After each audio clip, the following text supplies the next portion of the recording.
Let's do it to it. All right, I think we're in. I'll edit this out if it doesn't go. So sweet. Hey, welcome, nerds. We're back with another edition of Disorganized Religion. I am your host, as always, Seth Lawrence, and this week we are joined by the mighty and fantastic Paul Douglas Moomgene, who has a Dry Bar special coming out in July. Very exciting news. Yes. When did you actually? You what? Tell your mother? Tell my mother how important that is. It's so important. It is so important. Now, how much of a lag time was there between recording the Dry Bar special and now it's coming out in July? 3 years. I love it. I love it. It's all going to be relevant material, though. You're going to talk about the coronavirus. Right. Oh, no, it's all very – well, see, here's the thing. All my material is pretty much about me in the past. So it'll be fine. Here's the funny story behind it. Basically what happened was I was like the 6th or 7th person to record the Dry Bar special. Like literally they hadn't even released more than like 2 or 3 of them at this point. Yeah. And then they realized, you know, if we really want to do this thing big, we got to go out and find the conservative Christian, you know, clean comics and pay them real money. So after they paid me like good money, like the best money I ever got paid in comedy, they basically went out, found all the church guys, paid them a boatload of money. Yeah. And then said, look, we can put Moomgene at the back end. Because now what they don't realize is that some of the Christian comics they got weren't going to promote it because they weren't going to make extra money out of it. Oh, out of the promotion, you mean? Yeah. So like the irony is they're like, oh, we'll go get so-and-so. And then they emailed me and they were like, hey, so-and-so didn't promote the special. I said, well, were you going to pay them extra to promote it? They're like, no. I said, then why would they do that? Yeah. And it never occurred to them. Yeah. Whereas with me, I kept sending them emails saying, listen, I got 5 radio stations lined up. Right. Because I knew all the Christian conservative radio stations that would have taken me. Oh, gotcha. Talk about it for 20 minutes. Yeah. And I dealt in educational marketing where I went to those different radio stations to talk about the school that I was working for. Yeah. And I said, I can just convert that. They all said, come back when the special comes out. We'll totally bring you on. Yeah. And I don't know. The Dry Bar people are very sweet. They're very nice, but they're new. And when you're learning, as you go, I mean, it's kind of like, you know, dating. Like you think to yourself, oh, I'll go ask out this supermodel. Yeah, the supermodel doesn't need you. Yeah, but I don't know how to. The supermodel's not going to put out. Right. But these conservative Christians aren't looking for put out. You know, they're. Well, the thing is that they get paid $5,000 to do a church. So if they promote their thing, the church is going to go, well, why can't we just tell our people to go watch you on Dry Bar? Yeah. Right? Yeah. So, like, for instance, I just watched Jerry Seinfeld's new special on Netflix, and it's really funny. Yeah. And it's also all old material. Oh, well, stuff he's been working on for the last 20 years, right? 30 years. Yeah. Yeah. I mean, since his opening joke, still hysterical, but it's the opening joke from the show Seinfeld in 1990. Oh, sure. It's about, we're going out, we're out, you're out, I'm out, he's out. Yeah. That's the first joke from your sitcom. Yeah. Well, and it's also the most painful joke for all of us to hear right now. Well, yes. Ironically, his whole first 10 minutes about everyone's dream is to go out so they can go back in. Like, it's either going to hit really well or people are just going to start crying. Because they're so depressed. So did you watch the Louis C.K.? Did you watch the Louis C.K. special? No. And the only reason was I'm not giving him money. Oh, fair enough. You don't want to give him $8? Like, here's the way I look at it. He basically, once again, he exploited the vulnerability of people. Like, you're home alone. Yeah. You have nothing to do. Yeah. Give me $8. But I mean, in his defense, not that, you know, anyone needs to defend him necessarily. Right. Or that he deserves any defense, I guess is really the way to put it. But I don't think he planned on coronavirus unless you ascribe to the Bill Gates, Louis C.K. genre No, of conspiracy theory. I'm not. Listen, I'm not blaming Louis C.K. for the coronavirus. Right. But what I decided was there's enough content in the world that I don't need his hour right now. Right. Well, and fair enough. And fair enough. eventually on YouTube, someone will take the material, Yeah. they'll upload it onto YouTube, and I'll be able to watch it that way. Sure. Yeah, sure. I hear it's great though. I hear from a comedic writing standpoint, I hear it's very, very good. I hear that he talks about his issues. I mean, I'm sure. Yeah. Look, at the end of the day, how do I put this? I just don't want to give him $8. Yeah, well, I don't want to give anybody $8 just to give them $8. True. Yeah. I don't know. I would give certain comedians $8. Like, yeah. right? Like if the Seth Lawrence Hour came out and it was only available, right, streaming from my website. Right. Oh man. You know what the thing is that I do think it's interesting that Louis C.K. was able to figure out, like, look, I still have fans. There's people still go to my website. I'm just gonna sell this. At $8, if he sells 1,000, he makes $8,000. Yeah. And the man's probably worth over $25-30 million, if not more. Right. So he doesn't need the money, but I'm sure it's going to buy his kids a really nice Christmas pony. Yeah. I mean, he might need the money. I don't know. I don't know how many people he's had to pay off over the years for his illicit acts. Agencies. What's that? The agencies are the ones that do the payoffs. He doesn't. Oh, it's not coming out of his pocket, you think? No, it's like with Weinstein. It was the Weinstein company that made insurance, essentially. All the payments. Yeah. Oh, yeah. Yeah. So, Paul, for the viewers who don't know, you've been in the game for a long time, and now you're an illustrious professor at Flappers University. How long have you been doing stand-up? I've been in the game for 5 years. 5 years. Gotcha. So what drew you to stand-up? So I started doing stand-up in 2015, around this time. Uh-huh. And so it's like, 5 years. And so around, like, literally summer of 2015. Mm. But I had been doing public speaking and doing comedy through that. I'd also had written for Nickelodeon for iCarly and Zoe 101. Oh, okay. So I had a comedy writing background. I had a speaking comedy background. So when I started in 2015, yes, I mean, I was rough around the edges as a comedian. But at the end of the day, I moved up pretty quickly. Within 6 months, Flappers had me hosting for Tom Segura. Yeah. Oh, that's great. Yeah, and here's the thing: people could say, like, well, because I did bring a lot of people to my first couple shows because I had all these people in my life. I was 33 years old. Sure. I had teaching and coaching and students and all these people that were coming to see me. But at the end of the day, there's plenty of people that bring a lot of people. They don't give them Tom Segura.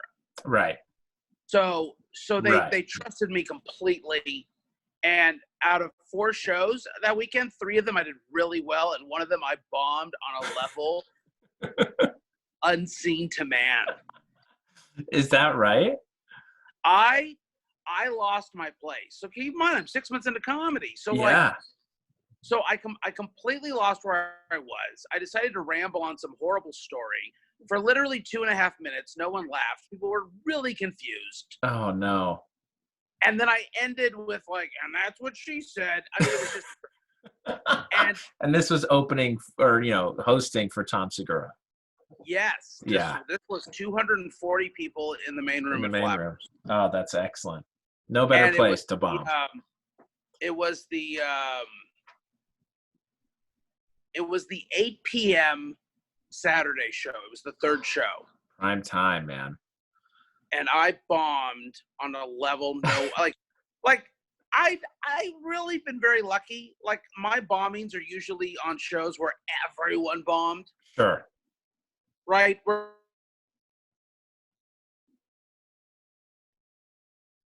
Uh-oh. I lost you for a moment. What? All right, go ahead. So I bombed.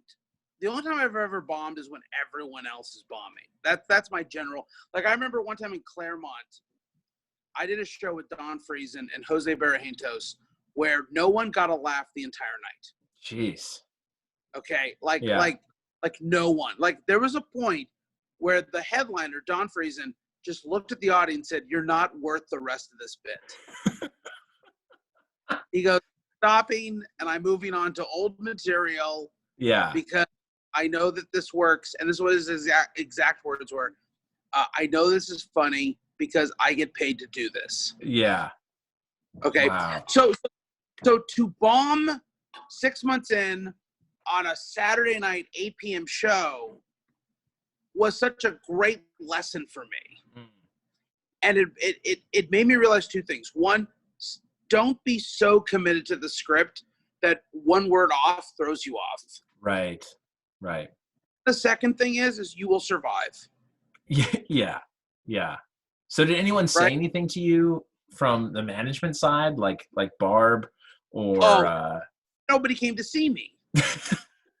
Look, they just let you let you go. as long as I told people to fill out the raffle cards and that the bathroom is to their right, nobody cared what else I did that night. Oh, well, then there you go. Yeah. I mean, they were there to see Tom anyway, right? So. Right. This wasn't a showcase of like Uncle Clyde's, Right. the contest where you got to set the room up so everyone could be successful. Yeah. Thompson, I could have read the phone book for 8 minutes, and Tom Segura still would have killed as hard as he did. Yeah, of course. Of course. Yeah. Oh my gosh. So yeah, no, that was that's so yeah, no. So I've been in comedy for 5 years, and Flappers brought me on to start teaching classes in 2018. Well, technically 17, then I started 18. So for 18 and 19, I was teaching classes, and then at the end of 2019, I took over the workshops and classes. Gotcha. Yeah, from Ken, right? Because he was the head honcho before. Yeah, Ken did it for 5 years, and he went off to do corporate gigs. Man, oh well, good for him. So that's what Ken's up to now, huh? Yeah, he has health insurance. Which, had he stuck around, we have health insurance now too. So God, jokes on him, huh? He left for nothing. He could have kept doing what he was doing. Yeah. So what do you like about teaching classes? And then if you want to get into what you dislike, we can go there. But I'm not going to force you to go there. What? No, and my students know. Look, you tell them every day. Listen, I was a teacher and wrestling coach prior to this from 2003 to 2017. Yeah. Okay. So the relationship I have with my students is an open and honest one. Yeah. What I love about teaching comedy is that, listen, I can't make you funnier. What I can do is I can maximize your funny. And the biggest mistake that comedy schools have done is when they tell their we'll make you funny. I've seen actual ads that say we teach you how to be funny. Mm-hmm. You know what? A sense of humor is more of an instinct than anything else. Sure. So here's what I can do. I can teach you how to maximize whatever amount of humor you have. Now, with that being said, if you learn how to maximize whatever's in you already, you will learn to re-maximize over and over and over and over again to the point where maybe you can get to a higher level of funny. Because it's like a muscle. Yeah, right? yeah. Like back in school, here's what happened. Some kid made a joke. No one laughed. He never made a joke ever again. Sure.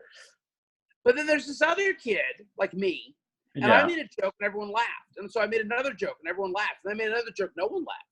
But I was like, screw that. They laughed before. Let's keep doing this. Right. And then you learn what people respond to and what they don't. And by the time I was done with my 6th grade education, I was voted class clown of the 6th grade and voted most likely to be a sit-down comedian. So everyone knew I was funny. When I was in 7th grade, that's how I made friends. Yeah.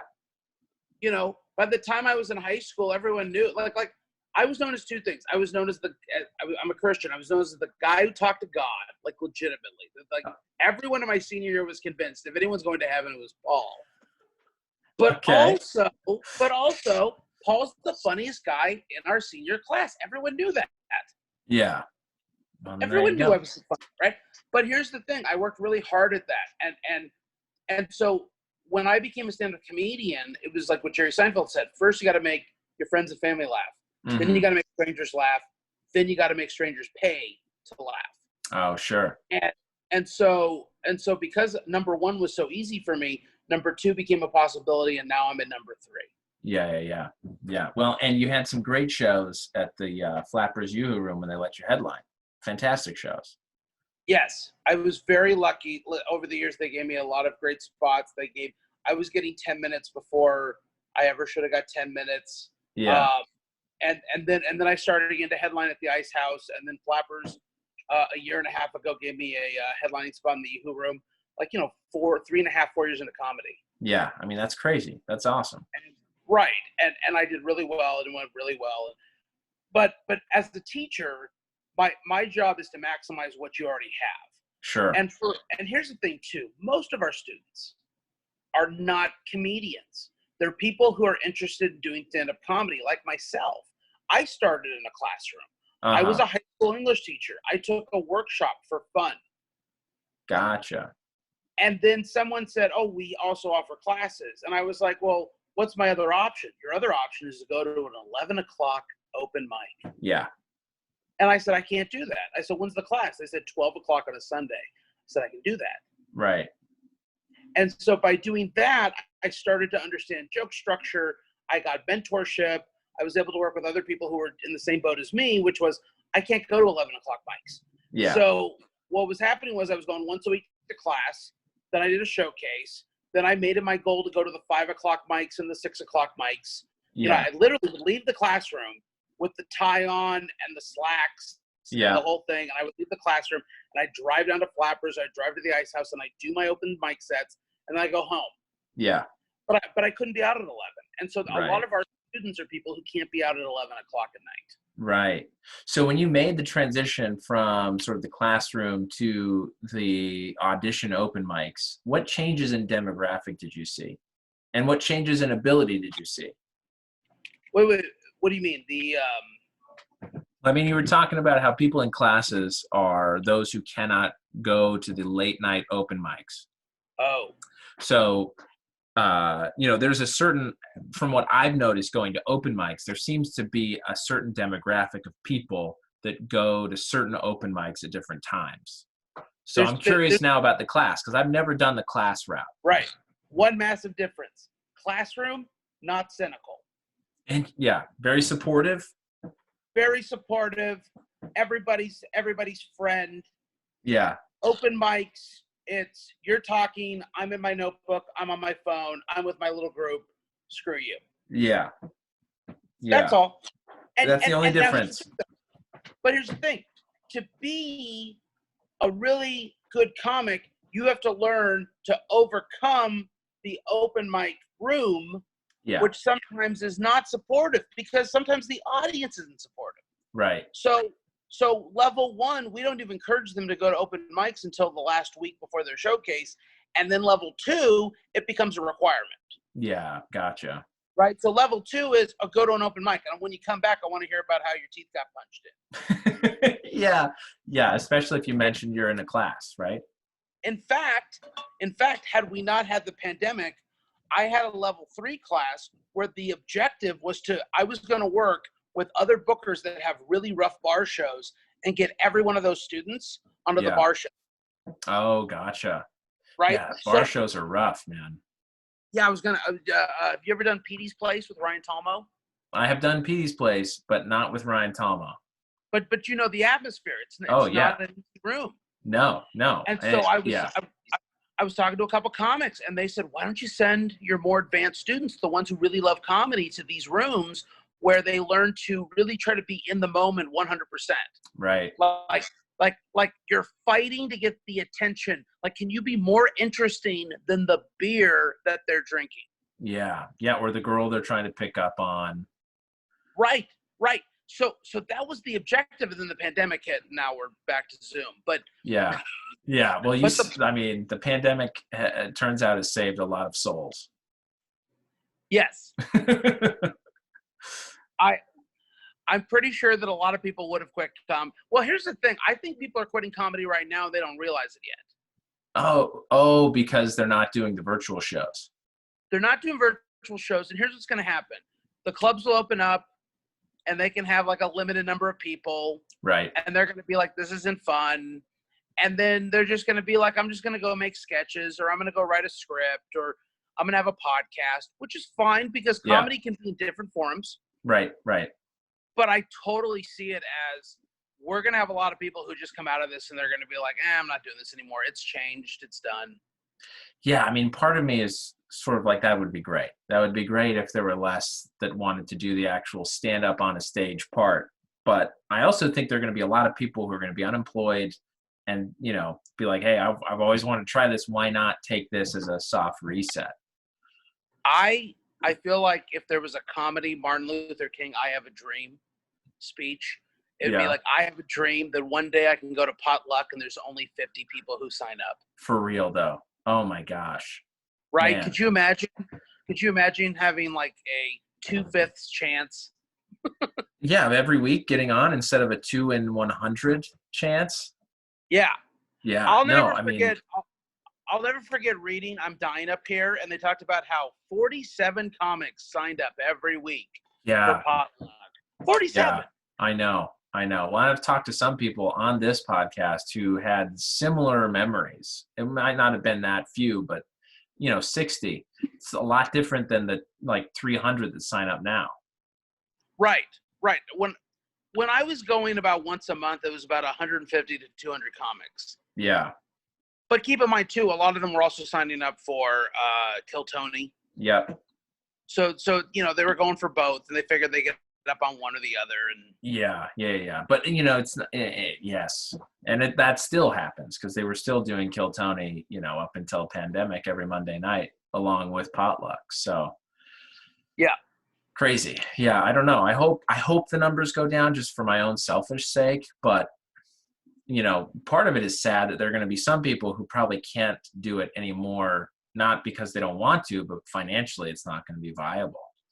Oh, I already know comics who've moved out of the state. Yeah, which is really sad because I think there are some that I know of who've left, and I hope they're able to come back, but maybe not, And you know what? Okay, so about 2017, I was this close to moving to Ohio. Mm-hmm. I was offered a teaching job, and it was going to happen. And basically the deal with the principal, and he agreed I could do it, was that I could be a regional comedian. Oh, So, wow. Right? So, because here's the thing. If you think about, like, Jeff Foxworthy, Jim Gaffigan, Lewis Black, they were regional comics first. Mm-hmm. Right? So the idea was I can have Ohio, I can have Michigan, I can have all these different states around me, West Virginia, Kentucky. I can go there. Yeah. I can headline all of those clubs within like 2 years. Mm-hmm. And because I have TV credits, I've been on Laugh on Fox. I got the VidAngel. I mean, I could legitimately be featuring within weeks of moving there. And then from there, I would be, right? Because they're not going to have me host. I know how decent, I know I'm a decent comic. Okay. Sure. Yeah. I've had every head writer of the Tonight Show of the last 20 years tell me, you're really funny. Yeah. And I'll totally do a show with you, and they get me paid work. Yeah. So I'm okay. Okay. Like I know I'm a decent comic. No, you are a talented comedian. Yes. Yes. I'm not bragging there.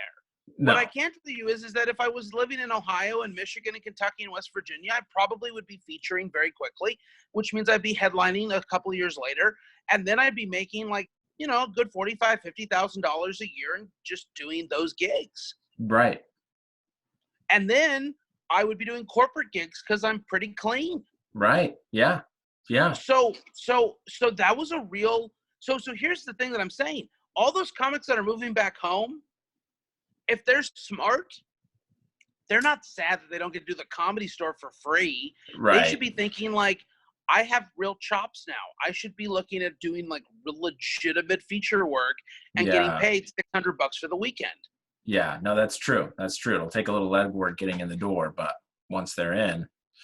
Yeah, once they go to the first open mic and everyone's laughing, because remember, an LA open mic is just comics. A Nebraska open mic is 40 people from Nebraska. Right. Who are there just to see what's going on at the comedy club. Yeah. Bookers bookers watch those open mics and then create guest spots and opening act opportunities. It's not like LA where you could do like open mics for 4 years and never once have anyone say, we're putting you with the pictures. Yeah, which is what I think everyone sort of thinks when they move to LA to do the open mic comedy scene. Yes. Crazy. Everybody thinks that their ending's going to be the La La Land ending. Yeah. Yeah. Did you like La La Land? I hated every second of that movie. Did you really? But here's what's funny about that. Yeah. The director, I love Whiplash more than I love My Own Mother. Such a good, right. Such a good film. Yeah. In Whiplash, he produces an authentic ending, whereas in La La Land, it's an inauthentic ending. The idea that like we're all going to make it, we're not. Yeah, well, and part of it, I don't know, it's been a while since I've seen it, but I remember having the thought, is he ending this ironically? Sort of sarcastically, right. Like, this is what everyone thinks, but do you really think as a viewer that this is realistic? But well, I don't know, it's been a while since I've seen it. If I lived in the Midwest and I thought to myself, all I have to do is just abandon true love and then I'll be successful, that makes sense. Yeah. Because that's really the point of the end of the movie, which as long as they didn't end up together, they were going to be successful. But they just weren't going to have true love. So I understand what a little bit of his point is. I just felt that the whole movie was pretentious to begin with. Yeah, and fair enough. Well, and maybe it's, I don't know if you ever read the novel, The Rise of, was it Silas Lapham? Something like that. Did you ever read this book? Anyhow, sort of an ironic title because the main character rises in wealth and then loses all of his wealth, and or as he rises in wealth, his personal life is destroyed, and vice versa, right? So as he loses his wealth, his sort of real life comes back. His family loves it, and anyway. I think it's the movie The Devil Wears Prada where Stanley Tucci's character says, when your whole life falls apart, you're ready for a promotion. Yeah, right, exactly. Or something like that. Like that's so true in LA and New York. Yeah. Once your whole social life is completely destroyed, you're ready to be like really successful. Yeah. Well, and maybe what he was saying was it shouldn't be this way. This is a bad way for this. Do you know who Kevin O'Leary is from Shark Tank, Mr. Wonderful? Yeah, I mean that name sounds familiar. So he's a huge Canadian businessman, entrepreneur, venture capitalist. He's interviewed, says, listen, if you want balance in your life, go make $100,000 a year. Right. If you want to be successful, come with me for 5 years. You don't sleep, but you'll make so much money that you'll never have to work again. Mm-hmm. And so imagine, like, let's say I'm 30, which I am, I'm 38. Let's say in 5 years at 42, 44, 43 years old, I work for Kevin O'Leary and I just don't do anything. At 44, 45 years old, now I can go do whatever I want. Right. Right? But I have to be willing to have 4 or 5 years of my life where there's no pursuit of romance, there's no pursuit of family, there's no pursuit of the personal goals or dreams. You're simply a hack for the corporate whatever. Sure. But then you can go do whatever you want because you're going to make $8 million, $10 million. Yeah. Right? And I think on some level, La La Land kind of pitches that idea that, like, if you're willing to give up true love, you can be actually really successful in this industry because two artists together don't make it. In fact, if you just look at the history of Hollywood romances, that's so true. Yeah, right. I mean, very few of these actors who marry each other stay together forever, Right. George Clooney had to marry like a diplomat. Yeah. And it's probably a political professor person. Yeah. It's for the best. Yeah. So in that vein, do you think it takes misery to be funny? Do you think it takes mental illness to be a really good stand-up comic? No, I think what you actually have is you have a lot of people with misery and mental illness who just happen to be in stand-up comedy. Yeah. Look, I've come from many walks of life. Okay. Introverted social outcasts also were really good at school, but so was the head cheerleader. Okay. So just because somebody has something, look, a lot of people get into stand-up comedy because no one's listening to them. Oh, sure.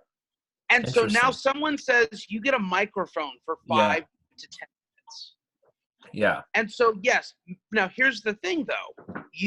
Uniqueness is different from just being depressed.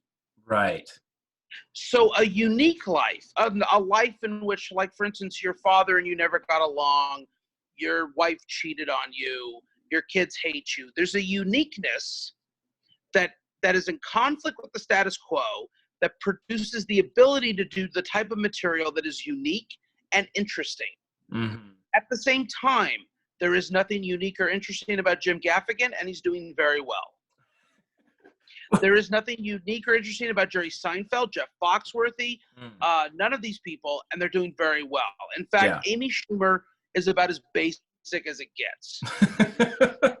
Yeah. Right? I mean, Eliza, all of them, Taylor Tomlinson, these are not completely depressed, miserable people. No. These are people that have interesting conflict in their life, and they're able to address that vulnerability. But just because I'm mentally ill, look, if mental illness made you a great comedian, let's just go to the mental illness hospitals. The institutes. Yeah. Yes. Scour. Find 5 guys, tell them, hey, Netflix wants you to just talk about things. Scour the homeless, right? Right. Yeah. Now, at the same time, there's sacrifice. There's other elements that are extremely important to artists. Mm-hmm. Right. And so, yes, there are certain things. Now, here's the thing, that chicken and the egg a little bit. If my goal is fame and I don't get it, I might become depressed. Sure. And so my depression will then fuel other elements of my comedy. And so it becomes, what came first, the depression or the desire for comedy? Oh, I see what you're saying. Yeah. So right. Assuming that every comedian wants to be famous, which is a pretty fair assumption. I would say 90% do. You know who doesn't want to be famous? My students. They just want to. So yeah, why are most of your students doing your class? Is it just to understand? The same reason that people sign up to join MMA gyms all over the country. The same reason that people take our classes with wine. The same reason they just are said, hey, I can do this without having to get no mentorship. Yeah. Yeah. Right. So it's an environment that allows them to do a bucket list. Mm-hmm. In fact, okay, so here's what's funny. Right now with the pandemic, we had a 100% retention rate amongst our level 1 into level 2. That has never happened. The reason for it is because a lot of them, this was the only time in their day or during their week in which they got to talk to someone else. Right. Yeah. And so a lot of this stems from, I just want to be part of a community. I want to do something. And and that's why they sign up. Yeah. Whereas a lot of times with stand-up comedians, the goal is fame. Well, here's the thing that I always tell the students. I can't control how famous you'll be. You know who can? Comedy Central and NBC. Right. Because if NBC sees Seth Lawrence and they go, you know what we need? We need a Mormon. Yeah. We need a dad. Yeah. Okay? This is what we need. This is what we're going to push. And they're going to push you on the American people until you have 1 million followers. Right. Now, you may only be able to sustain that for 2-3 years. Yeah. But you're going to make it for those 2-3 years. Yeah. Yeah. And then depending, you can ride it for forever. Whereas a lot of my students, all they really want is to get on stage one time. They want the tape. That's it. Yeah. So do you get a lot of actors, or these older people too, or is it a mix of both? Oh, we get everything. We get actors. We get accountants. We get doctors and lawyers. Teachers. I was a teacher when I started. Yeah. Okay. Yeah, I would say the 2 most common professions I've heard and seen just anecdotally, teachers and lawyers. Yes. We would get more youth pastors, but they'd be fired. Yeah, and they already sort of think they're doing it, you know? Oh yeah. Because Yeah. every youth pastor is just a guy who wishes he could have done stand-up comedy. Yeah. But too religious. So listen, most of my students know their objective is not to be famous. Now, here's what's interesting. The ones whose objective is to become famous, when they realize how much hard work it is to become a stand-up comedian, they quit. Interesting. Yeah. I went from student to, here's what's funny with me. I started in 2015. That was August I started. Okay. By November of 2015, the school I was working at, because I posted a YouTube of one of my comedy sets that got like 700 hits, which is off now. But got 700 hits. They basically told me, resign or we're going to fire you. Oh, why is that? Because, you can't be a stand-up comedian and work at a Christian school. Oh, the school you were working for. I thought you were talking about the class you were in. No. So the high school I was teaching at. Yeah. Gotcha. So you have to understand, a lot of my students, they don't even want to use their actual name. They can't even promote the show. They're terrified their boss will see the act and they'll say something. And I'm a very clean comedian. I don't have to worry. But yeah, I mean, people are talking about like, oh, my wife and I haven't had sex in 2 years. And they just are afraid their bosses are going to be upset with that, right? So they keep it low key. But here's what I decided. I said, oh, wait, I have to choose between my career or this thing I've been doing for like 4 months. I'm going to pick the thing that I've been doing for 4 months. So when I picked comedy and resigned from my job in February of 2016, when I resigned and told them, go find someone better than me, I double dog dare you, and they didn't. In fact, the department chair the next year quit after a year, and the person that they hired to replace me told them that she'd only be part-time after a year. A lot of stuff like that. What I realized is I'm a comedian now. I'm actually legitimately sacrificing healthcare and a really good salary for this. Right. So what caused you to do that? What pushed you to do that? Two things. One, the fact that someone actually said that I can't do it. Yeah. Okay. I totally get that. But the other thing too is I've always been a great admirer and lover of stand-up. Growing up, I used to collect all of the Robin Williams, George Carlin, Richard Pryor cassette tapes, listen to them in my Walkman. I actually memorized all of Bill Cosby himself. Yeah. I loved comedy. And I look back and I go, so here's another thing too. In 1999, when I graduated high school, I had a choice. I was thinking about debating about becoming a stand-up comedian. I really was. I'm going to do this. So I'm going to be 18. I'm going to go do this. Instead, I decided to coach wrestling, and coaching wrestling took all my time. It's, practices went till 7, tournaments were every weekend. So I can't do comedy. So when I quit coaching in 2015, that's when I decided I'm going to go try stand-up comedy. So gotcha. It took 16 years. Yeah. But when I did it, I was like, this is something I really wish I would have done a long time ago. Yeah. So how did you get into the writing side of it? Because you wrote for Nickelodeon before this. Right. So I was a film major in college before I switched to English. Oh, okay.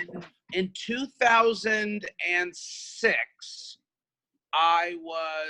2006, I was supposed to get hired by a public school, and then the budget cuts started to happen, and they couldn't hire me, and I was jobless. Yeah. And my uncle worked at Nickelodeon. He was like, you want to be a production assistant? I can get you a job there.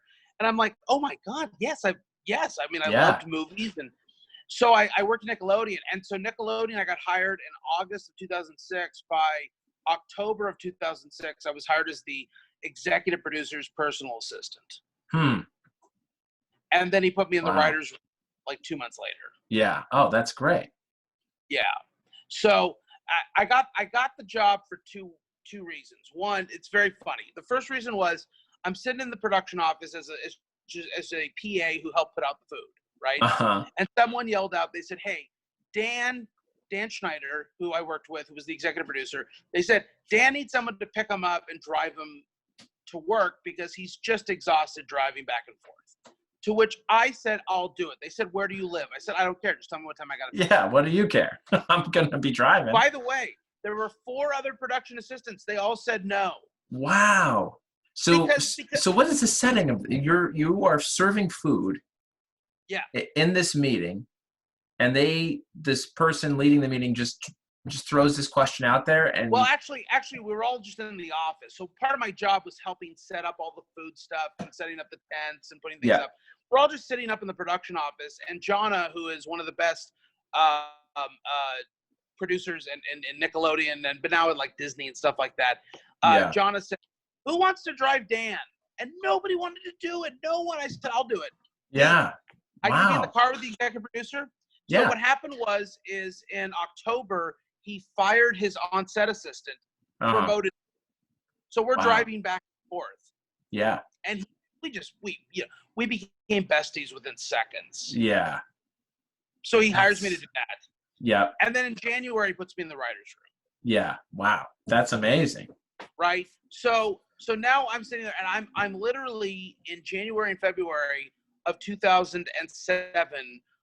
It's just me and him in a room, and we're writing the pilot to iCarly. Oh my gosh.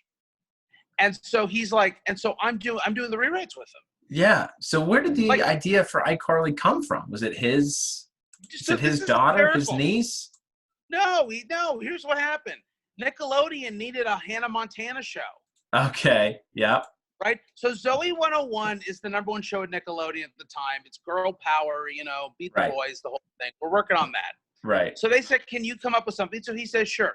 And so he comes up with a show that's more or less kind of like Hannah Montana. A girl overnight becomes famous being a rock star. Yeah. Right. She posts something on the internet. And they're like, well, we can't do that. We have to do something like Hannah Montana, not actually Hannah Montana. Uh-huh. So Steve Malaro, who happens to eventually become the head writer for Big Bang Theory, years later, Steve Malaro's in the room. He's good friends with Dan. Him and Steve Holland, who's the other executive producer of eventually Big Bang Theory. So I worked with the best writers in Hollywood, okay? Yeah. No one's worked with better writers in Hollywood than me. I'm the luckiest guy in the world. So we're all sitting in a room, and Steve Malaro says, well, why don't we call it iCarly? Like iPhone, we'll call it iCarly. Yeah. And Dan goes, great, we have a name for it. He goes, well, what should be the thing? And I had suggested at the time that she had some newsletter at the school, which wasn't that cool. But at the time, newsletters were kind of a thing in 2006, 2007. Right. Like, the internet was kind of a whatever it was. And then Steve Malaro goes, well, let's just make it a webcam show. Like, what if she accidentally on YouTube exploded overnight? Mm-hmm. And so they pitched it to Nickelodeon. The Nickelodeon executives loved it. Dan and I sat in a room and wrote the damn thing. Yeah. And here's my favorite story. So we're writing it, and Dan's like, okay, listen, Paul, we need something that's like kind of weird for them to do on the first show for the pilot. Like something, I said, what if? Okay, now hear me out, Dan. What if they see a goat? And Sam, the character Sam, goes, oh my God, can you believe the goat just did that? And then they walk the goat off stage. Uh-huh. Now, I had just seen Clerks 2. Okay. So it was kind of my joke about the donkey shows, but with a goat. Yeah. Oh so my the idea is the goat this has perfectly innocent child show. And I pitched the idea that the goat has obviously done some horrifically sexual thing, right? It gets better. Dan and I had reached a relationship in which the executive producers knew that if I came to Dan and said, hey, Dan, we probably shouldn't do this because it's going to cost too much money. Dan went, you're right, Paul. Wow. Right. Yeah. Yeah. So the production manager comes to me and goes, Paul, listen, you have to tell Dan not to do the goat thing. The goat's going to cost $20,000. Oh my gosh. What? Yeah, because you have to get a handler. I mean, goats are exotic animals. Yeah. All right. I mean, they do yoga, but okay. I go, the problem with that one is that I came up with the goat idea. I like the idea. It's I my invented idea. the goat. I can't So go the- back and be like, no, the goat's not a No, good idea. so the unit production manager goes, I hate you, Paul, and I will get you fired. And I was like laughing and well, of course, when the writer's strike happened, I was the first one to get fired. Oh no. He's like, Paul is gone. We're good. So so there's 2 times where I completely destroyed the budget on iCarly. Yeah. Oh no, I'm sorry. There's 2 times. No, I'm sorry. One time on iCarly, one time on Zoe 101. So Zoe 101 filmed in Valencia, which is where Magic Mountain is. Yeah. So I'm driving Dan one day, and I go, Dan, let's do an episode of Zoe 101 at the amusement park. Let's have a character be afraid of roller coasters, and they has to get over the fear. Dan goes, how expensive could that be? That's brilliant. 7 days later, Robin comes up to me. Paul, you have to convince Dan. Paul, it's going to cost $1 million, and everyone has to go to work at 3 o'clock in the morning for us to film at the amusement park. Convince Dan it's a stupid idea. I go, well, that was sort of my idea. She goes, you and your damn goat and your damn amusement parks. It just walked away. Wow. So it was really the nail in the coffin was the amusement park. Yes. Yeah. The goat by itself was, like maybe, but the amusement park. Oh, Seth. Wow. Sitting on the set every day and having all of the head of what is the cinematographer, director of photography, the head of gripping, everybody. They came to me, they're like, Paul, why the hell are we having to go to Magic Mountain at 3 o'clock in the morning? Why do we have to do this? And I'm like, well, one day we were driving by. And Dan just thought it would be a great idea. No one knew. Oh, man. That is so funny. I remember there was this one girl I had such a huge crush on. It was one of the camera operators. Mm-hmm. And she comes up to me and she's like, Paul, I can't believe this is happening. Is there anything you could do? And I was like, no. There's nothing. We were all going to be at Magic Mountain at 3 o'clock in the morning. No, it gets worse, though. Dan tells me, he goes, Paul, I don't need you there at 3 o'clock in the morning. I'm not even going to be there at 3 o'clock in the morning. We're going to send the head writer to do it instead. Oh, so just no. pick me up at But we didn't even go to Magic. So me and Dan didn't even go to Magic Mountain. No, you just forced everybody else to go. Everyone else had to go. They had to spend $80,000 at 3 o'clock in the morning to film the scene. Oh, they had to clamp the camera onto the roller coaster. Yeah. Nobody knew what they were doing. It was hysterical. Oh, geez, that's amazing. So now that's I have to go watch these shows. You what? So that's my background. Was working with some of the. I mean, I'm not lying here. Okay, so listen, my writing staff: Steve Milaro, head writer, Comic-Con legend. Yeah. Big Bang Theory. Steve Holland wrote for major sitcoms. Jeff Buchel wrote the Beverly Hills Chihuahua film for Disney. Oh God, yeah. Okay, with all of its 5 sequels. Yeah. I worked with Andrew Hill Newman was best friends with Matthew Perry back in the day. Mm-hmm. So I worked with every great young writer who would go on to become 10 times bigger. Those were my coworkers. Jeez, that's crazy. Those are the people that I ate lunch with, and they would, sometimes they'd come to me, they'd be like, hey, we're getting snacks for the writer's room. What do you want? Because I was a writer, but I wasn't like a writer. You know what I mean? And I wasn't in the guild yet or stuff. And they would sneak snacks in. And the joke was, somebody would be like, oh yeah, we love peanut butter pretzels. They were like, since when? Since when? They're like, I don't know. Paul says they're delicious. Yeah. Oh my gosh. So that's your comedy background. Illustrious, fantastic. What kind of religious background do you have? You've mentioned that you taught at a Catholic school and Christian, that you are Christian evangelical. Got it. Yeah. Okay. So I was raised Pentecostal. Uh-huh.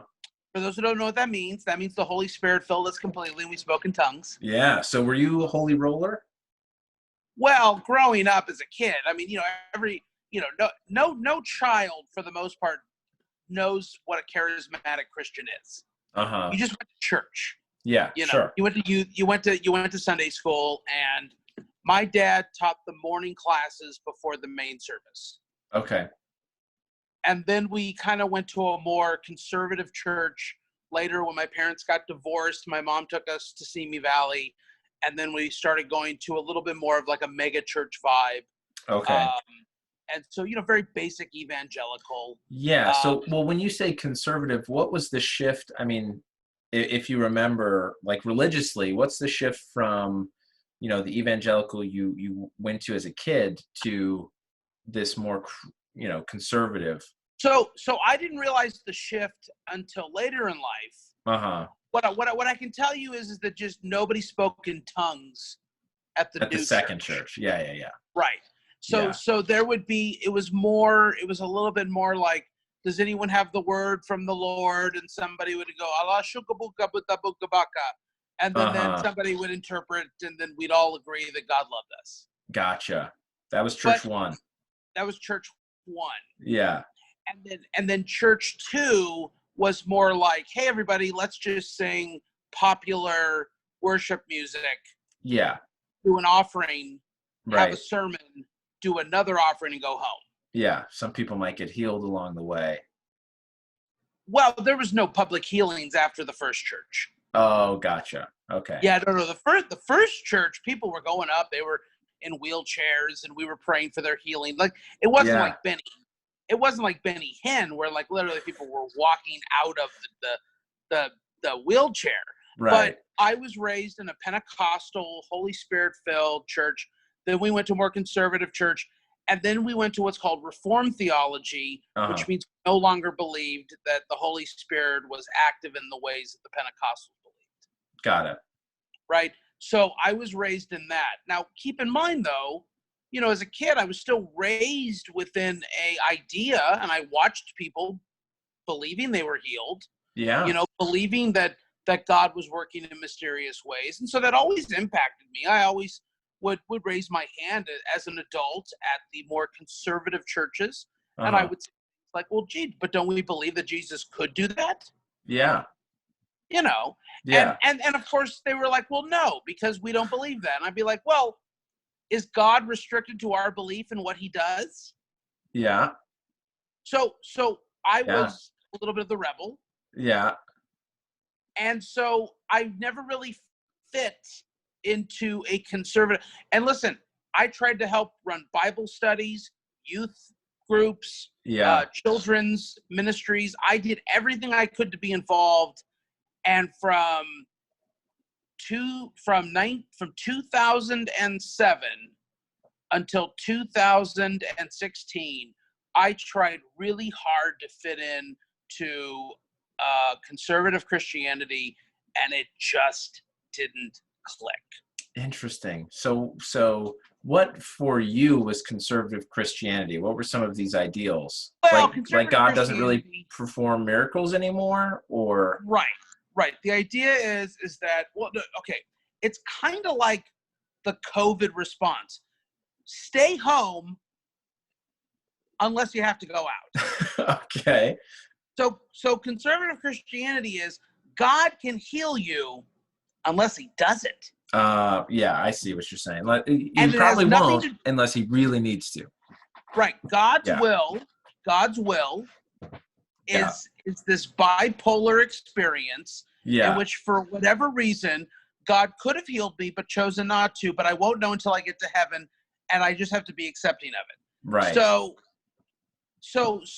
on some level, I guess I understand that conceptual idea, right? It's But I was part of a very conservative group of Christianity. Basically, it was wrong to be gay. It was wrong to do this. Everything was wrong. Basically, I've always said, it's always funny when I meet a Christian who has sex out of marriage, because everyone who's not a Christian knows you're not supposed to have sex out of marriage if you're a Christian. Right. The only person who doesn't know that is the new Christian. Yeah.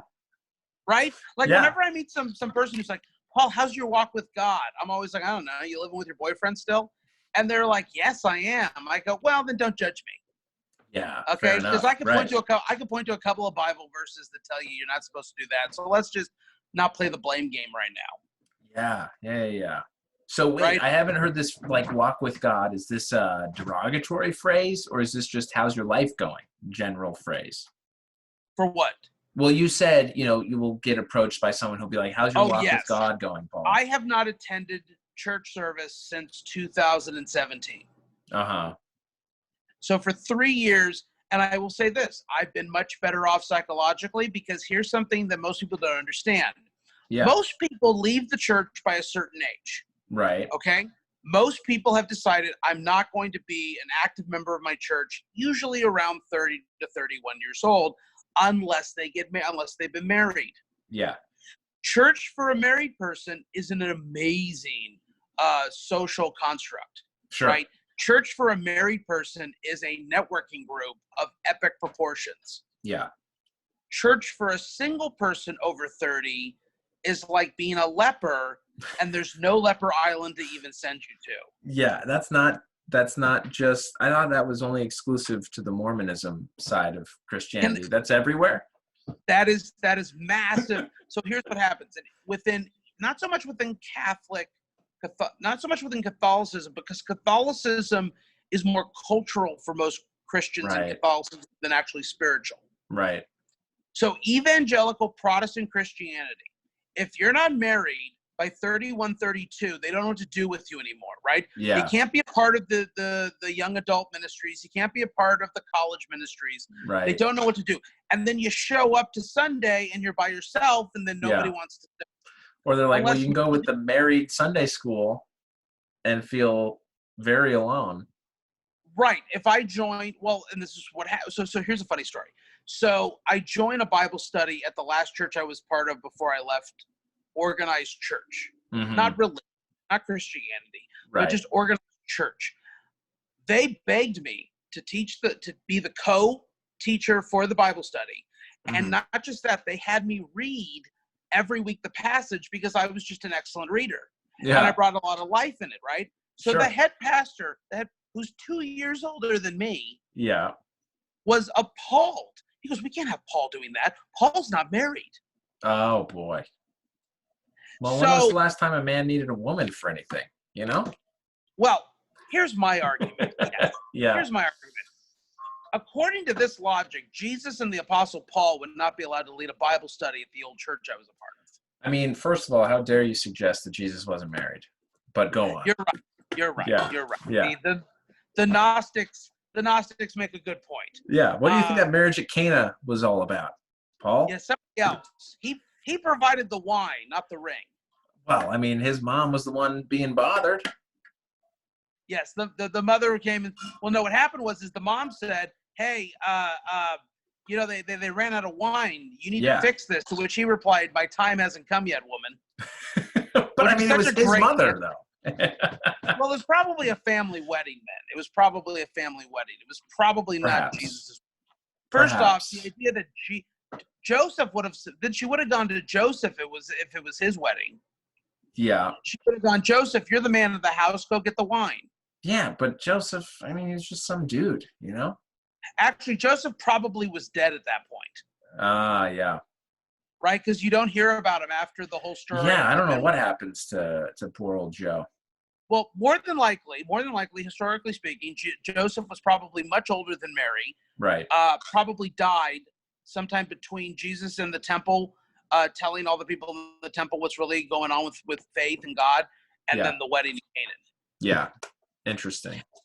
So now again, they would not have gone to Joseph because he was dead. No, that's true. Joseph was probably dead. Yeah. But I actually taught at a Bible college that adored me, a training Bible college in Simi Valley. It was started by Francis Chan. I actually left Cornerstone Church because I just had problems with some of the republicanism that was happening. Oh, yeah. And let me say this. I say that as a person who at the time was a registered Republican. Sure. Yeah. Because it was a problem where I was like, I'm sorry, but you're applying certain things that, like, politically, maybe I could, like, go like, oh, I like lower taxes. Yeah. But the idea that you... God likes lower taxes. Well, Jesus paid his taxes, technically. He had a fish mouth pay him, but that's not the point. Render unto Caesar what is Caesar's, right? Yes, give unto Caesar what is Caesar's. Give unto your heavenly Father what is his. Yeah. But what I can say is that when I started watching, there was a sermon that at the church that they said, if you're in your 30s and you're living at home with your parents, you're a loser. Uh-huh. And I went to them and I said, I'm sorry, but actually I'm paying off my student loan debt Yeah. because the Bible college I work at, which is associated with you, doesn't pay me enough to live on my own and do the same thing. Yeah. And they were like, oh, we never thought of it that way. So the biggest problem that I have with the evangelical church is this weird psychological burden they put on people where they say you're supposed to be making $100,000 a year to pay off everything, but money's not the most important thing. You're supposed to love Jesus. Like, well, what is it? Yeah, right. Right. Because God himself says you can either serve him or money. Yeah, well, and then there's the poor guy that comes to Jesus and says, hey, look, I've done all these wonderful things. What else do I have to do? And Jesus says, great, give away all your stuff, right? Sell all your stuff and come follow me. And the guy's like, You know what's interesting about that particular passage? Yeah. Is when he lists all the commandments, the only commandment he doesn't list off is the idea of like loving his neighbor as himself. Mm-hmm. So sure. Jesus is saying, so the one thing that I've done everything except actually give. Yeah. Yeah. Interesting. Yeah. So there's Jesus just telling them, look, in your idea of what religion is, I'm going to give you the one thing you decided not to do. Right. And you're like, well, I'm willing to do everything but that. Yeah. Right. So like, yeah. And that's most people with religion. I'm willing to go to church on Sunday. I'm willing to give 10% of my income. I'm willing to but you know what I'm not willing to do? Forgive. Yeah. Yeah. I'm not willing to do this other part that just sounds really hard. Right. So whatever the personal issue is with it, right? Right. Whatever their individual personal issue is, they're not going to do.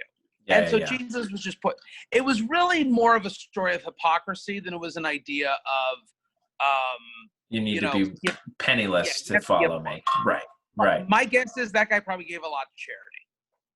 He seemed like a really nice guy. Yeah, I would hope so. But he wasn't willing to give up everything. Right. Yeah. So, you still consider yourself Christian. Oh, very much so. Yeah. So how has your belief, for you, who is God? That's a great question. God is the Alpha and the Omega. He's the beginning and the end. God is the standard of what is right and wrong. Therefore, nothing is right or wrong unless God said it. There are things that I believe that are very controversial to a secular world. For instance, murder is only wrong because God said it. Because the truth is, people murder all the time. Well, yeah. Well, the Old Testament, God commanded for murder repeatedly. Well, right? Yeah, most of those are pedophiles. I don't think we should really have a problem with that. Most people, listen, here's the greatest thing about historical context and the Bible. Most people don't understand the historical context of every group of people the Israelites faced. Right. They were widow burning, child molesting, terrible groups of people. Like the Bible. How dare you speak of the Canaanites this way? The Canaanites were not good people. Now people. I have a grandfather who was a Canaanite. You take that back. So people always say, why don't they mention that? I don't know. In the history books, they don't mention how North Korea kills everybody. Okay. Yeah. Well, and when you're winning, right, you don't always think, well, I need to vilify the loser. Right. You're just, we won. So I believe that God is the standard bearer of all things righteous. I believe that God knew that the only way for man to connect with him was for some type of sacrifice in which he sacrifices himself through his son. Through the cross.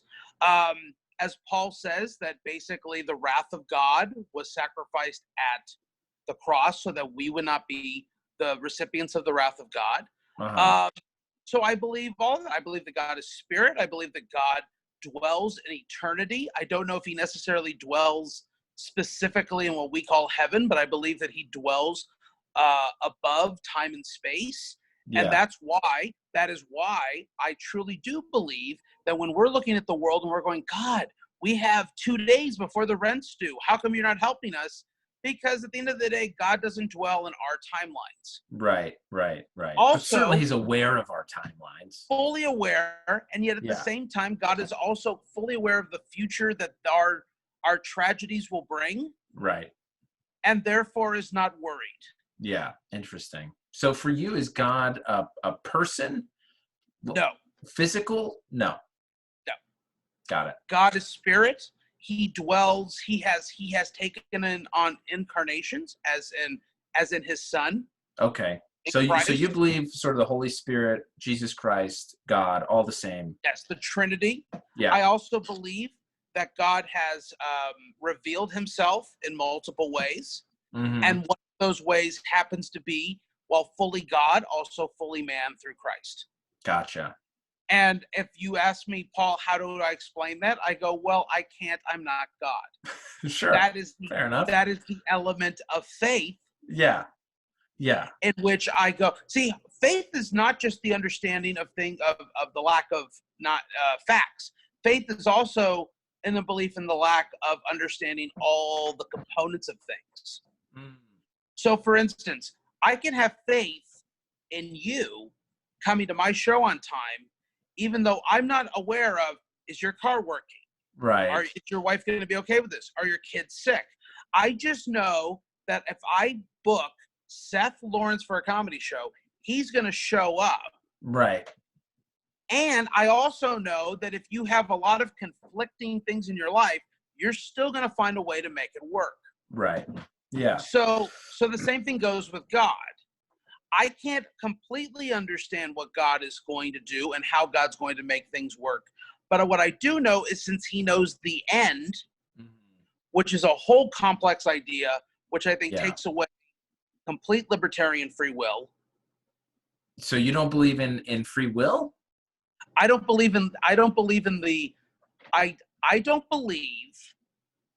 that people actually have complete and utter free will. And let me explain this. Yeah. So first off, for instance, if I go to a Carl's Jr., can I order a Big Mac? Right. No. I mean, you could, but you wouldn't get it. Right. Right. And that's kind of how the conceptual idea of God is. I can say to myself, gee, I really want to marry Marla. But you know what? Marla has to want to marry me too. Yeah. Yeah. Okay? So my free will is still limited to everything else in the universe. Well, yeah, but I mean, I don't think that that's really what people are talking about when they talk about free will. It's not the ability to force others to do what you want. Oh, I disagree. I think that's what free will people think they have. Oh, interesting. I've always just interpreted it as the ability to choose given certain parameters. Right, but I can't choose to marry Marla. She doesn't want to marry me. You can choose to do that, but it might not happen. Right. So, but I have a choice, and it's been denied to me. Yeah. Well, the outcome has been denied. Right. That's my point. Yeah. I think a lot of times, for instance, yes, I can ask Marla out. She still won't marry me. I can jump off a building. I still won't fly. Right. But that. And so a lot of times what happens is. I see you. Maybe we're arguing about sort of the same thing, but it's semantics that's getting in the way. I look at that not necessarily as choice, but as outcome, consequence. You can't choose that. Right. But you can make the initial choice. Right, but I think most people think that their outcomes are their free will, not their decisions. Okay. Yeah. I see what you're saying. And I look at that as not a religious problem at all. I look at that as more a generational problem. But I also believe this, that if God knows the end from the beginning, and that's a conceptual view within Scripture, then if God knows the end, that means the end's already happened. Right. But not for you, it hasn't. Not for me. Yeah. But in some type of conceptual idea of time, whatever Paul Mumjin is supposed to do is going to happen. So let me give you the best example of that. No, I see what you're saying. Yeah. Jonah in the Bible, he wants to run away. The giant whale swallows him whole. Right. And then he gets spit out on the land. and he still has to go back. Yeah. So Jonah can run from his problem as much as he wants. God will still drag him to wherever he wants to go. Jonah Yeah. had actual free will concerning that particular group of people, Yeah. right? So in telling them that God's going to destroy them, right? Yeah. So Yeah. so my point is that I don't believe that we necessarily have the free will to determine our own outcome. Which Mhm. actually is very freeing, which means I can do as much as I want to do. I can work as hard as I want to work. And it's actually not my fault if I'm not successful. Ah, interesting. Yeah, yeah, yeah. Right? Because Yeah. think about At how many some point, people, right. but think about this. Think about how many people stumbled into accidental success. But, I mean, we just talked about your story. Whole bunch of Yeah. stumblings into success. Oh, I've lived a Forrest Gump life. It's Yeah. completely accidental. Yeah. There were so many parts of my life that I had no absolute control over, and people said, "Hey, you want to go make $100,000 a year working Nickelodeon?" Sure. Yeah. Of course I do. Let's go do that. Hey, Paul, just go do comedy. In 6 months, you'll be opening for Tom Segura. Isn't Yeah. that happening to everyone? Right. Right. But I mean, at the same time, while it may be sort of some stumblings for you, there clearly was initiative on your side. It's not just, you were the only one in the room to say, hey, yeah, I'll drive, Dan. Why not? Oh, yes. But have you ever seen the movie Stranger Than Fiction with Will Ferrell? Yeah. Remember the scene where he says, I'm just going to stay at home and do nothing? And then a giant bulldozer comes in, knocks his house down, and he has to go live with someone else? Yep. There's no greater film for me about what the idea of free will is in that film. Yeah, fair enough. I am literally convinced that if I would have sat in my room and did nothing, Yeah. something would have happened that pushed me into becoming Dan Schneider's assistant. Interesting. Yeah. Perhaps so. And here's the thing, that's a very anti-American view. Yeah. That might be the most anti-American view.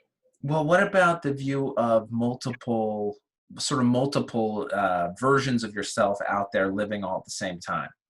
I do not believe in the Spider-Verse. Okay. Fair enough. We'll leave it at that. Don't believe in that. Now, what I will say is this. I do believe it's very possible that there are other universes, communities, groups of people. The idea that God said, look, humans, that's the best I can do. No. Yeah, and these are the only ones. Yeah, no. I truly believe that when we get up to heaven one day, yeah, you look up there, and here's what's going to happen. We're going to be like, what are you? And they're going to be like, I'm a Kryptonian. Uh-huh. And you're going to be like, what did the Kryptonians do? And they're like, we were 6-foot penis people who, did this. And you're going to be like, wow, that's way cooler. On Earth, we had the coronavirus. Yeah. Oh my gosh. So you do believe in a heaven or no? Oh, completely. Yeah. I have to. I have to believe in it. So what does the afterlife look like for Paul Moonjean? Paul Douglas Moonjean. What is your afterlife vision? Probably a nightclub in West Hollywood. No. So here's the thing. Yeah.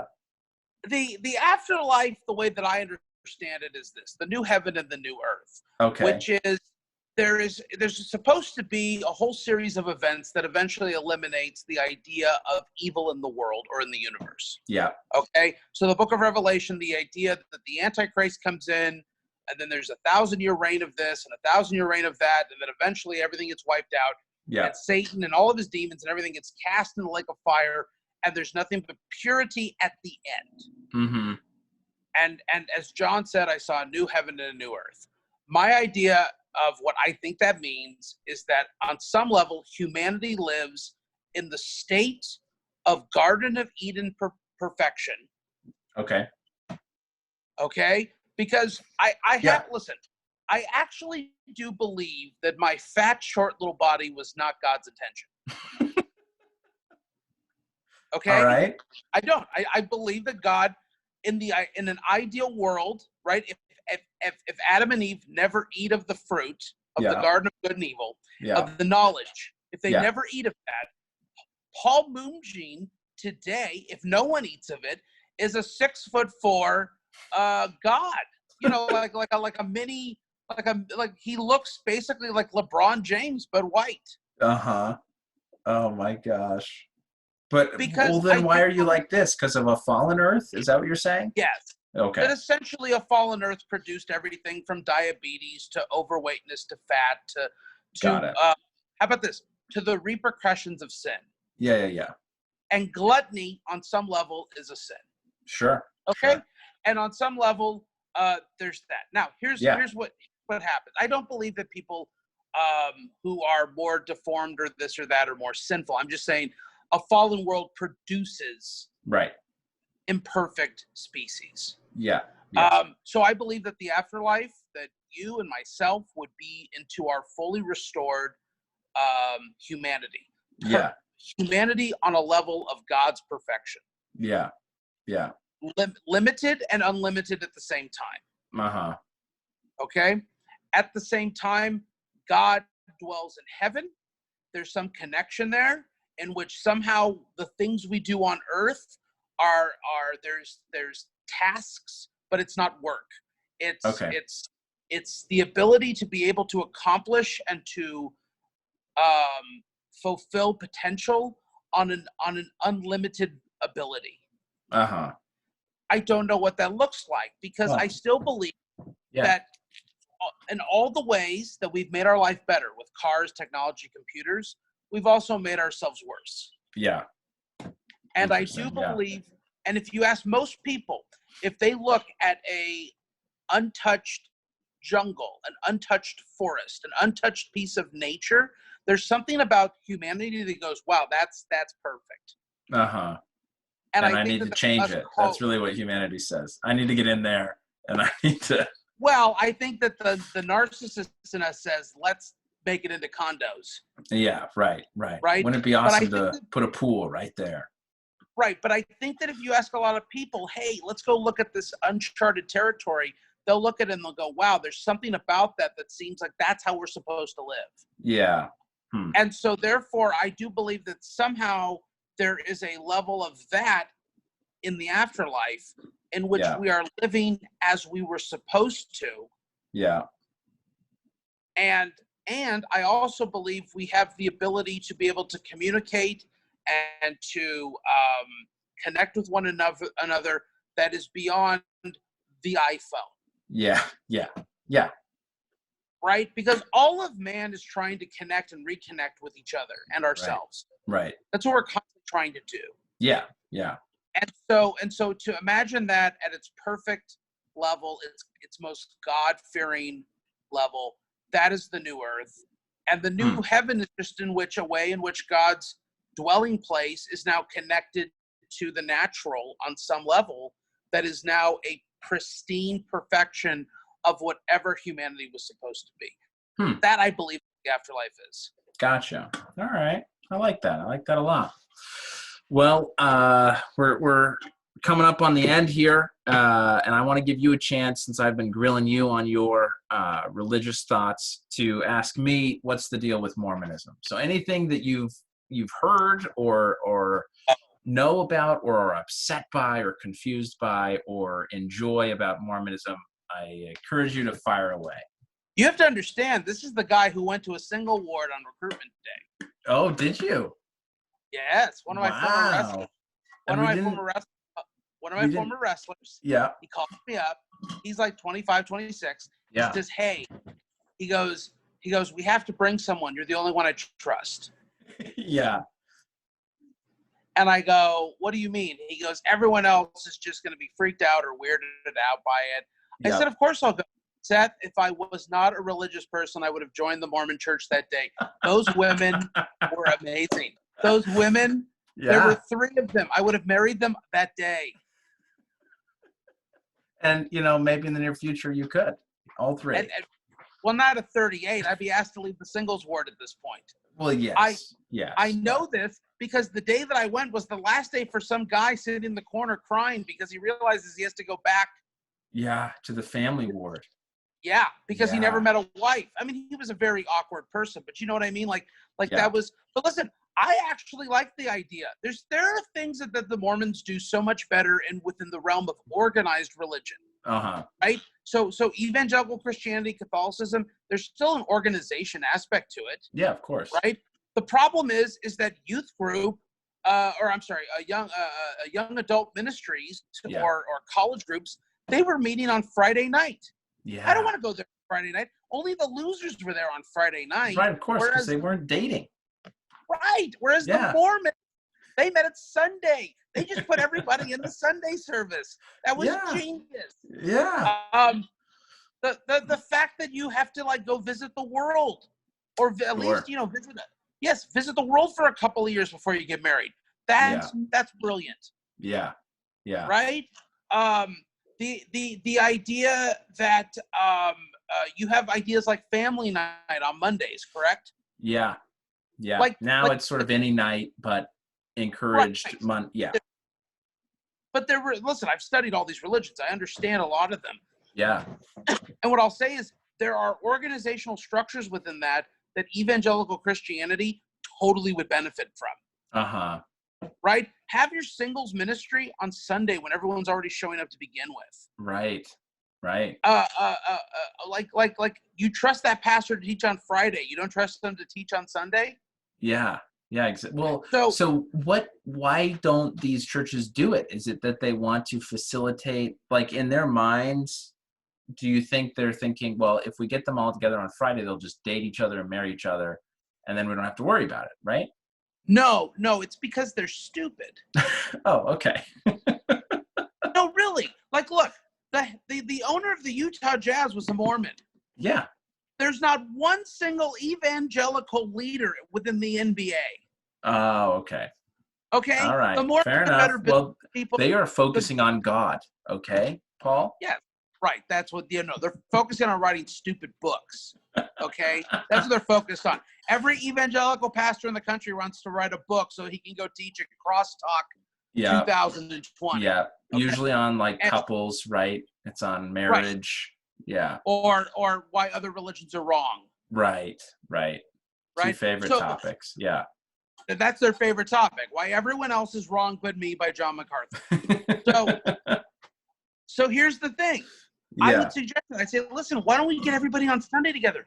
That's the day we go to church is Sunday. Put all of us in the room on Sunday together. They looked at Yeah. me, no, we have to be with the main pastor. Why? I sit by myself on Sunday. Yeah. Let all the people who sit by themselves not have to sit by themselves. Right. Let them. And then they looked at me like I was retarded. And I'm like, stop it. Oh, that's great.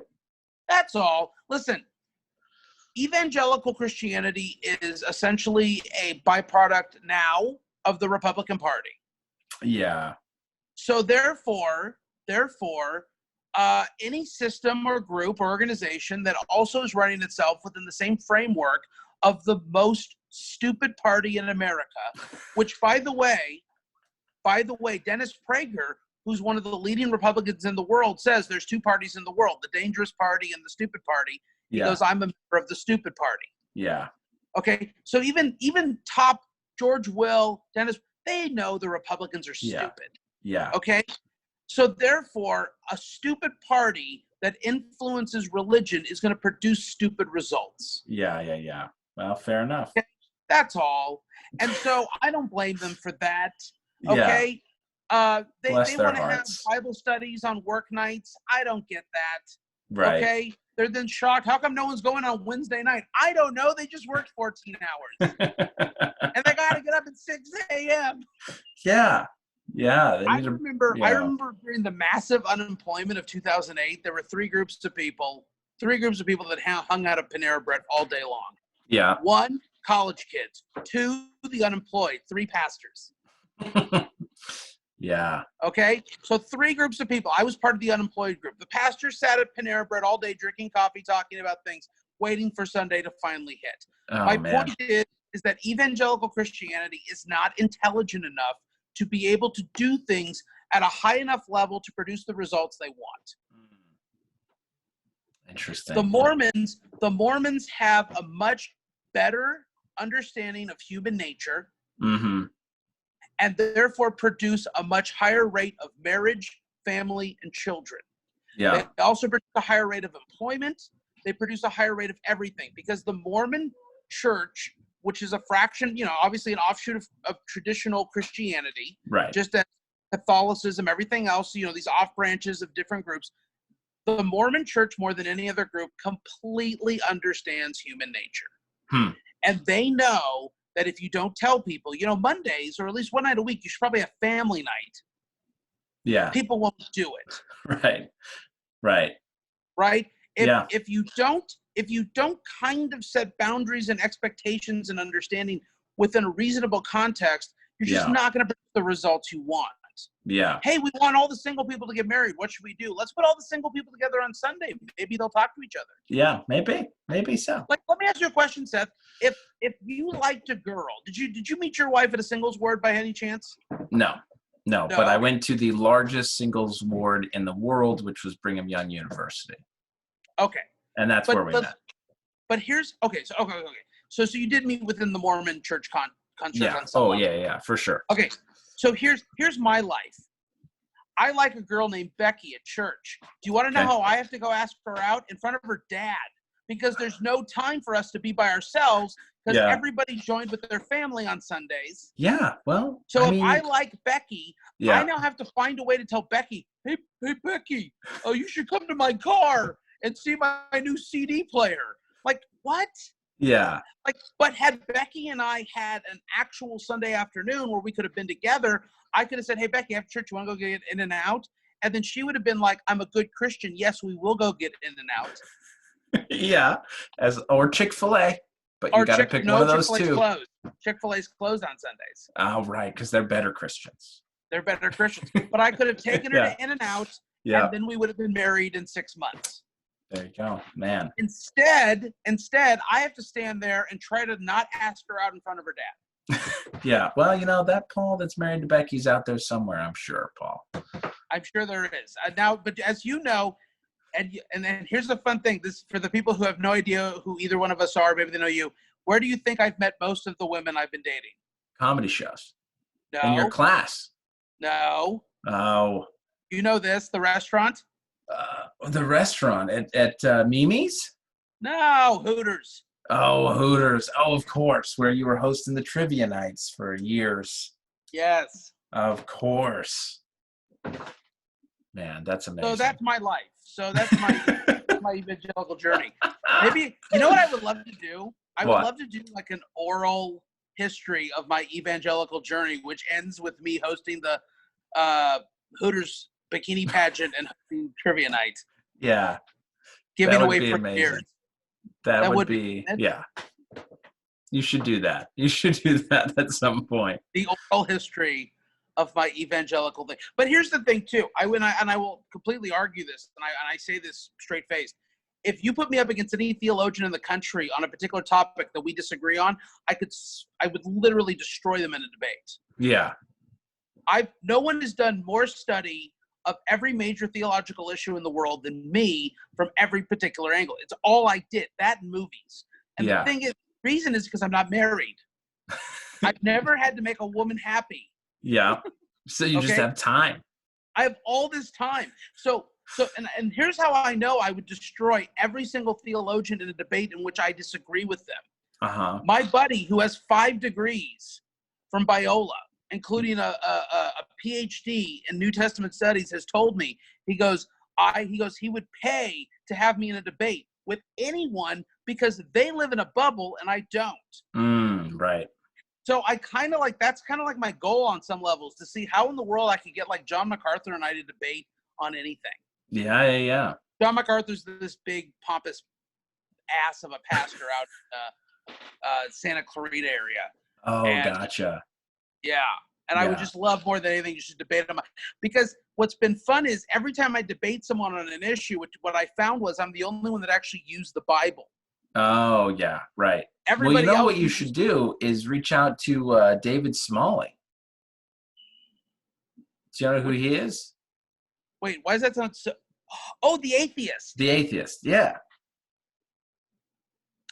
I have no reason to debate atheists. That's a completely different thing. Oh, okay. Well, fair enough. But no, because it is an important point, thing. right? Like it's kind of like baseball versus soccer. Like if you keep yelling, "Don't use a bat," right? And it's like if you're a soccer player, like why are you using big wooden stick. That's ridiculous. Yeah. Well, yes, that's ridiculous if the only game you understand is soccer. Right. But Right. in baseball, that makes sense. Right. So atheist and Christian are just playing on two very different fields. Yeah. Yeah. It's just a completely different worldview, right? Right. Yeah. I completely understand Yeah. atheism. Hedonism makes perfect sense. Atheism makes some sense. Yeah. Right? Like Yeah. I've never seen God. Okay, done. I Yeah. get it. Yeah. Right? But Brian Kiley has a great joke for that, which is I've never actually seen a worker from Home Depot. Yeah, but they must be there. They must be there, right? Yeah. But here's the thing with Smalley and I. Smalley has done some shows for me at JR's Comedy Club. Uh-huh. And the thing is that there was never an opportunity to bring him back. So me having him on his, I don't think that's going to happen anytime soon. Well. But I will say maybe this, someday. if I want to, I'm not going to convince an atheist to believe in God. What I might be able to do is convince other people that the atheist might not have a full argument. Right. Right. And I think that's the best you could do ever. Right. Have you debated any atheists on the show? I mean, my show isn't about necessarily debating people because, I'm not coming at you for what you believe that's different from what I believe. My show, this is more about letting people express what they believe and delving into it, not to prove right or wrong, just for the information and for the journey, for the understanding. So I've had atheists on, absolutely, and I've talked to them about it, and we agree on some aspects of humanity and then disagree fundamentally, obviously, on the religious side of things. But am I the first person to ever, when you said, what's the question about Mormonism? And I go, no, you're doing things better than us. Yeah. Yeah. Well, I mean, most people are just like, well, yeah, what's the underwear about? What is the mission about? Where you go off for 2 years. Oh, the mission. Anyone who ever trashes the mission in evangelical groups, I go, no, I'm sorry. We missed a huge opportunity. Right. Yeah. Okay. Yeah. Now let me tell you a funny story. Funny. You're going to love this. Yeah. 2 Mormons come to my parents' house when I'm living with them for 1 year to pay off my student loans. Okay. Oh, sure. And these 2 19-year-olds, I'm probably 36 at the time, 37. Uh-huh. So they knock on the door. I open it up. It's 2 Mormon boys. It's raining outside. Yeah. They ask, "Can we mow your lawn?" Like right now? I said, boys, I know you want to help. I said, tell you what, can I take you to lunch instead? How about 2 days? They said, okay. So I meet them at the Panera Bread around the corner, right? They only have an hour and a half because they're on a schedule of things to do, right? Okay. Yeah. I asked them at the end of the lunch. We just talk and whatever. And I said, can I ask you a question? Can you guess what religion I am? And they said, oh, you're like evangelical Christian. I go, how do you know that? They go, you're the only group of people that would ever just take us to lunch and not, crap on us. Yeah. Right? Yeah. And I almost cried, and then we hugged each other, and then they walked away. And then they moved off to like Costa Rica or something, right? Right. They actually sent me an email saying that I was by far the nicest person that they had that didn't convert. Yeah. Oh, that's very nice. But like, for instance, the wrestler I coach who brought me to the singles ward. Yeah. He was one of the top baptizers in his Texas mission. Like his numbers and his tracking and all this stuff. I always joke with them. I go, if they don't make you one of the 12 apostles, you really need to get out. Okay. Like you're the best. Yeah. So my relationship with the Mormon church has been very positive. Yeah. And it doesn't mean I agree, but I also don't agree with everything that every Christian group believes anyways. Yeah, of course not. Right. So the question becomes, do you believe that Jesus went to the cross and died? Yes. Do you believe he resurrected? Yes. Okay. Then everything else, more or less to me, is going to be a second issue. Yeah. Right? So once we both established that Jesus Christ went to the cross and died for sins, after that, then every other conversation is, well, who was a better dynasty, the Houston Rockets or the Detroit Pistons? Right. That's literally, to me, the way it works. Like, well, both won back-to-back champions. Yeah. Okay. Both, but because that's how it works for me. Because here's what I know: I can believe all the things that I believe, And when I get to heaven, I'm going to find out how wrong I was. Right. And everyone's going to have that experience, right? But here's what I know. I was right about one thing. And because I was right about the one thing, Yeah. I'm okay with the big guy. Yeah. And then I was wrong about everything else. Yeah. And I'm Yeah. okay with that because Right. the movie that best explained that to me was City Slickers. Because when Billy Crystal was like, "What's the secret to life?" and Jack Palance puts up his finger and goes, "One," and he goes, "What, your finger?" He goes, "No, the one thing. You just got to find out what it is." You go, "Okay, it's Christ's resurrection." After that, everything else means nothing. Right. So once we're both on that same page, okay, so you believe that maybe the afterlife involves some type of eternal family. I don't. So what? Yeah. I totally So agree. what? Yeah.